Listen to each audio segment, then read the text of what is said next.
Good morning everyone. Shrimati Mahadevi Tapadia girls college Jaswantgarh के इस YouTube channel में आप सभी का बहुत बहुत स्वागत है। हम आज हमारा जो सेकंड बुक है उसको स्टार्ट करने जा रहे हैं, जिसका नाम है banking and financial system, banking एवं वित्तीय व्यवस्था। ठीक है, तो ये हमारी जो बुक है, आज हम इसके कुछ टॉपिक करेंगे। बैंकिंग एंड फाइनेंशियल सिस्टम का जो सबसे पहला जो टॉपिक है वो है मुद्रा।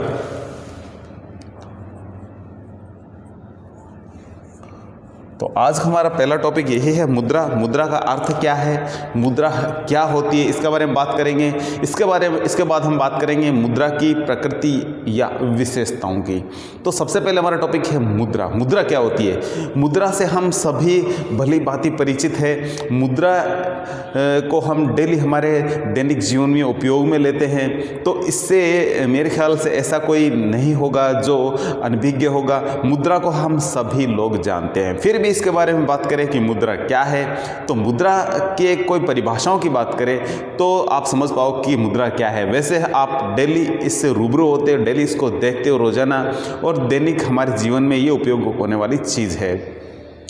तो मुद्रा एक ऐसी वस्तु है जो धात्विक या कागजी रूप में प्राप्त होती है हमें, या हमें मिलती है, या उसका चलन है। तो मुद्रा का हम जो रूप देखते हैं वो धात्विक होता है या कागजी होता है। दूसरी बात इसके बारे में बात की जाए तो ये सरकार द्वारा नियमित और नियंत्रित की जाती है, सरकार के द्वारा चलाई जाती है। ये कोई आम आदमी इसको नहीं चला सकता, न ही छाप सकता है, और न ही इसको अपने तरीके से इसको चला सकता है। तो ये सरकार के द्वारा चलाई जाती है, सरकार के नियमों के तरीके से चलती है, सरकार के नियमों के अधीन चलती है। तो इसमें दूसरी एक बड़ी बात कही जाए तो इसमें सर्वग्राह्यता का गुण होता है, यानी ये इसको सभी लोग स्वीकार करते हैं, सभी लोग इसको ग्रहण करते हैं, कोई भी इसको लेने से मना नहीं कर सकता। तो इसमें इसलिए क्या हो जाता है, सर्वग्राह्यता का गुण हो जाता है, यानी सभी लोग इसको ग्रहण करते हैं, स्वीकार करते हैं, इसको लेने से कोई मना नहीं कर सकता। यदि कोई लेने से मना कर देता है तो उसके खिलाफ सरकारी है जो कानून है या सरकारी कार्रवाई है वो की जा सकती है। तो इसलिए इसमें क्या होता है, सर्वग्राह्यता का गुण होता है। तो इस तरीके से यदि हम ऑल ओवर बात कहें तो मुद्रा एक ऐसी वस्तु है जो सरकार के द्वारा चलाई जाती है, जिसमें सर्वग्राह्यता का गुण होता है, और आम जीवन में ये बहुत ही एक बहुमूल्य एक आविष्कार है लोगों के लिए, जिससे कि वो वस्तुओं का आदान प्रदान करते हैं। तो पुराने टाइम में हम देखते थे कि वस्तुओं का आदान प्रदान वस्तु के बदले वस्तु होता था, लेकिन मुद्रा के आने के बाद में ये वस्तु जो विनिमय था, वस्तु के बदले वस्तु लेने का, ये बहुत ही सही नहीं माना जाता था इसको, वस्तु के बदले वस्तु विनिमय, क्योंकि इसमें पता नहीं होता था कौन सी वस्तु की कितनी वैल्यू है और कौन सी वस्तु की कम है और कौन सी वस्तु की ज़्यादा है। तो इस तरीके से यदि फॉर एग्जाम्पल बताऊँ आपको कि गेहूँ और चावल की बात कर ले, तो जो लोग चावल खाना पसंद करते हैं तो उनके गेहूँ के वैल्यू उनके लिए वैल्यू कम है, और जो लोग गेहूं को ज़्यादा पसंद करते हैं उनके लिए चावल की वैल्यू कम है। तो यदि गेहूं और चावल के मूल्य की बात करें तो उनमें भी बड़ा अंतर देखने को हमें मिलता है। तो इस तरीके से बात करें तो दोनों जो लोग हैं उनके लिए वस्तु विनिमय है जो बड़ा कठिन हो जाता है, किसकी वैल्यू कितनी लगाई जाए। तो एक बड़ा पेचीदा मामला पुराने टाइम में ऐसे होता था, लेकिन वर्तमान में मुद्रा आने के बाद में ये जो व्यवस्था है उसको समाप्त किया गया है और इसको थोड़ा सरल किया गया है। तो प्रोफेसर मार्शल है जो मुद्रा के बारे में बात कहते हैं, तो एक परिभाषा है इनकी, मुद्रा वह धुरी है, प्रोफेसर मार्शल, मुद्रा वह धुरी है जिसके चारों ओर अर्थतंत्र चक्कर काटता है। मुद्रा वह धुरी है जिसके चारों ओर अर्थतंत्र चक्कर काटता है। तो इस तरीके से इन्होंने अपनी परिभाषा को बताया है, यानी जो समस्त अर्थव्यवस्था है वो किसके इर्द गिर्द घूमती है, किसके चारों ओर घूमती है, किससे जुड़ी हुई है, सिर्फ मुद्रा से जुड़ी हुई है। तो अर्थतंत्र हमारा है या अर्थव्यवस्था है, यानी अर्थव्यवस्था क्या होती है, अर्थ यानी पैसे से जुड़ी व्यवस्था है, समस्त प्रकार की पैसे जुड़ी समस्त प्रकार की व्यवस्था को हम अर्थव्यवस्था कहते हैं। इनसे धन से संबंधित समस्त प्रकार की एक्टिविटीज है या क्रियाएं हैं वो सारी अर्थव्यवस्था के अंतर्गत शामिल हो जाती है। तो वो यानी अर्थतंत्र है, यानी अर्थव्यवस्था है, किसके चक्कर काटती है, यानी किसके घूम फिर के किस पे आ जाती है, तो वो मुद्रा पे ही आ जाती है, क्योंकि अर्थव्यवस्था का जो मुख्य आधार क्या है वो मुद्रा ही है। इसी प्रकार से प्रोफेसर पिगू की परिभाषा है प्रोफेसर पिगू।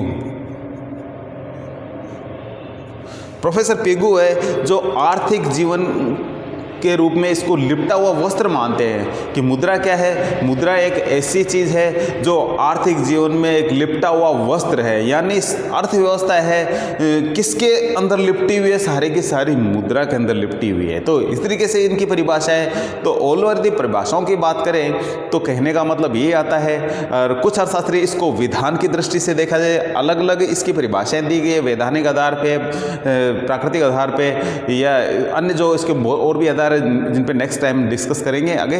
तो अलग अलग आधार पे इनकी परिभाषा दी गई, लेकिन ऑल ओवर एक परिभाषा बात करें तो विधान के आधार पे बात करें तो कानून के द्वारा जो चीज़ चलाई जा रही है विधान के अनुसार है, जो हमें वस्तु को जिसको चलाया जा रहा है विधान कहता है, कानून कहता है कि ये चीज़ है जो मुद्रा है, तो हमें उसको क्या है मानना पड़ता है, वो मुद्रा है।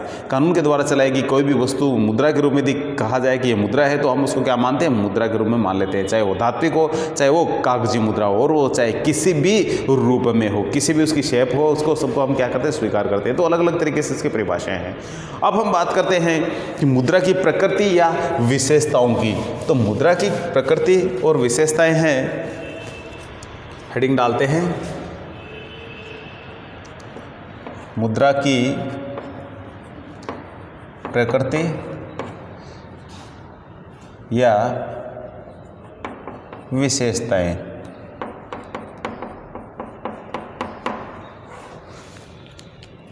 तो सबसे पहले इसकी जो विशेषता है वो है मुद्रा अर्थव्यवस्था का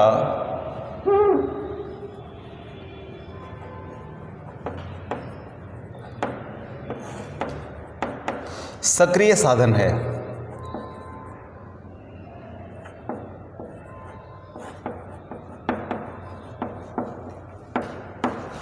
अर्थव्यवस्था का सक्रिय साधन इसको माना जाता है, क्योंकि ये कभी रुकती नहीं है, ये लगातार चलती रहती है, कभी ब्लॉक नहीं होती है, रुकना नहीं इसका काम नहीं है। तो सक्रिय साधन की यदि बात करी जाए तो अर्थव्यवस्था का सक्रिय साधन इसको माना जाता है, क्योंकि ये एक जगह रुकती नहीं है, इसको स्टॉक नहीं किया जाता है। माल को हम स्टॉक कर सकते हैं, अपने घरों में बंद करके रख सकते हैं, लेकिन मुद्रा को स्टॉक नहीं करते हैं। हम जानते हैं यदि घरों में मुद्रा का स्टॉक यदि स्टार्ट कर दे लोग, तो मुद्रा की मार्केट में कमी हो जाती है, कहीं ना कहीं नुकसान होता है। तो मुद्रा का स्टॉक भी ये लोग करते हैं, तो बैंकों में करते हैं, बैंकों में, बीमा कंपनियों में, शेयर मार्केट में लोग अपने बचत को वहाँ लगाते हैं। घर में एक लिमिट का ही पैसा है जो रखा जाता है, जो हमारी दैनिक जीवन में जो आने वाली जो ज़रूरतें हैं उनको पूरा करने के लिए। बाकी हमारा जो सारा पैसा वो सेविंग होती है, वो हम इन्वेस्ट करते हैं उसको बैंकों में। और में हम देखते हैं कि बैंकों में स्टॉक, लेकिन बैंक उसको उद्योग धंधों में और में ब्याज जो है लोन के रूप में लोगों को देते हैं, जिससे कि वो पैसा और ज़्यादा बढ़ता है। तो इस तरीके से कहने का मतलब मुद्रा है जो सक्रिय साधन है, तो ये लगातार चलता रहता है, रुकता नहीं है। यदि बात करें हमारे दूसरी विशेषताओं की, तो वो कुछ इस तरीके से, मुद्रा साधन है न कि साध्य है।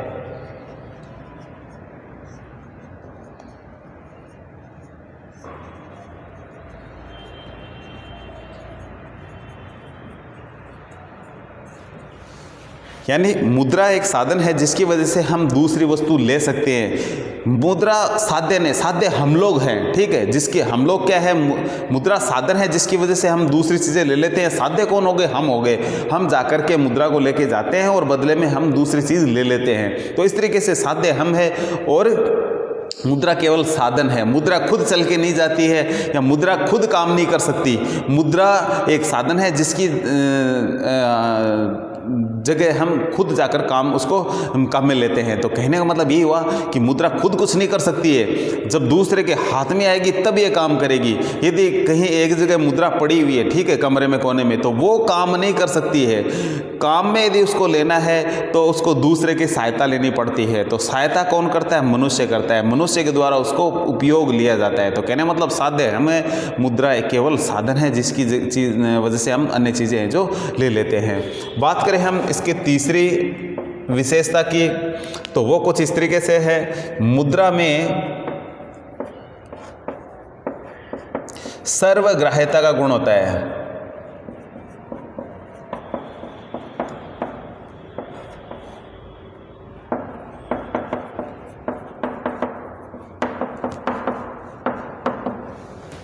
तो मुद्रा के अंतर्गत क्या है, सर्वग्राह्यता, यानी सभी लोग इसको ग्रहण करते हैं, स्वीकार करते हैं, कोई भी इसको लेने में आनाकानी नहीं करता है, कोई भी इसको मना नहीं कर सकता। इसलिए सभी लोग सहर्ष खुशी खुशी इसको स्वीकार करते हैं अपने जीवन में।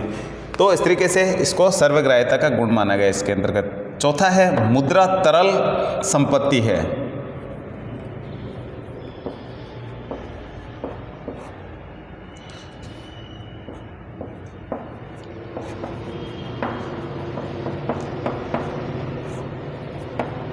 मुद्रा को हम तरल रूप में देखते हैं तो इसको तरल संपत्ति के रूप में माना जाता है, नकदी के रूप में माना जाता है।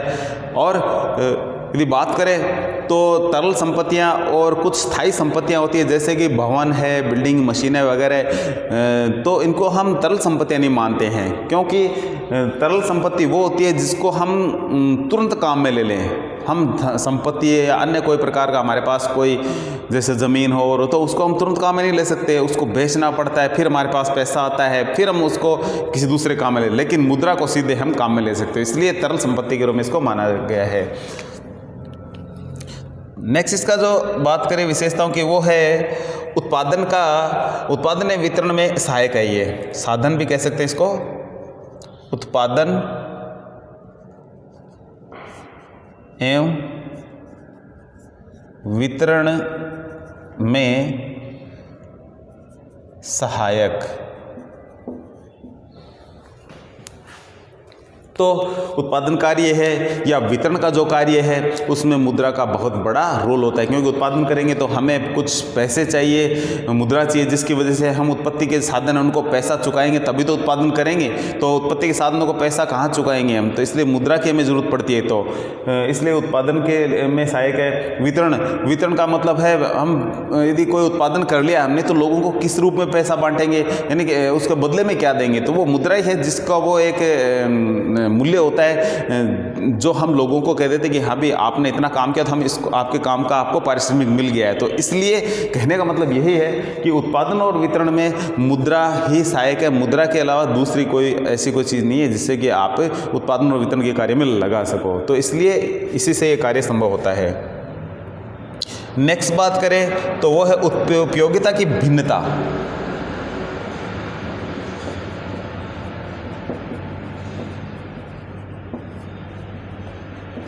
मुद्रा की उपयोगिता की भिन्नता होती है, अलग अलग तरीके से अलग अलग समय में उपयोग होती है। यह है समय, स्थान और परिस्थिति। समय, स्थान और परिस्थिति के अनुसार है जो मुद्रा में क्या है बदलाव आ जाता है, परिवर्तन आ जाता है। समय के साथ मुद्रा में परिवर्तन होता है, मुद्रा की वैल्यू में परिवर्तन होता है। ठीक है, यदि बात करें आज के 30 साल पीछे जाते हैं तो मुद्रा थोड़ी सी मुद्रा 100 रुपये है जो उसकी बहुत ज़्यादा वैल्यू थी, लेकिन आज के 100 रुपये की वैल्यू नहीं है। उस टाइम 100 रुपये में यदि बात करें तो एक जो बोरी है जो अनाज आ जाता था, लेकिन आज वही जो 100 रुपये की बात करें तो 100 रुपये में एक बोरी नहीं आता है, बहुत कम आता है। अब 2000, 2500, 3000 रुपये हमें उस बोरी के देने पड़ते हैं, यानी 100 किलो है जो हम ले। तो कहने का मतलब है समय बदलता है तो मुद्रा का जो वैल्यू वो भी कहीं न कहीं बदलता है। स्थान के अनुसार, यानी अलग अलग देशों में अलग अलग प्रकार की मुद्राएं चलती है। और परिस्थिति भी, तो परिस्थिति के अनुसार ही मुद्रा की वैल्यू होती है। यदि हम एक ऐसी जगह चले जाएं जहाँ समुद्र के बीच में सपोज करिए, तो वो एक हमारी ऐसी परिस्थिति है, मुद्रा हम यूज़ में नहीं ले सकते, मुद्रा को खा नहीं सकते, खाने के लिए हमें और दूसरी चीज़ें। तो परिस्थिति के अनुसार भी जो मुद्रा की ज़रूरत है वो क्या है, बदलती रहती है। तो ये भी कुछ कारण है जिसकी वजह से क्या मुद्रा की उपयोगिता अलग अलग तरीके से अलग जो उसमें भिन्नता है। और लास्ट पॉइंट की यदि बात करें हम तो वह सरकार द्वारा नियमन एवं नियंत्रण।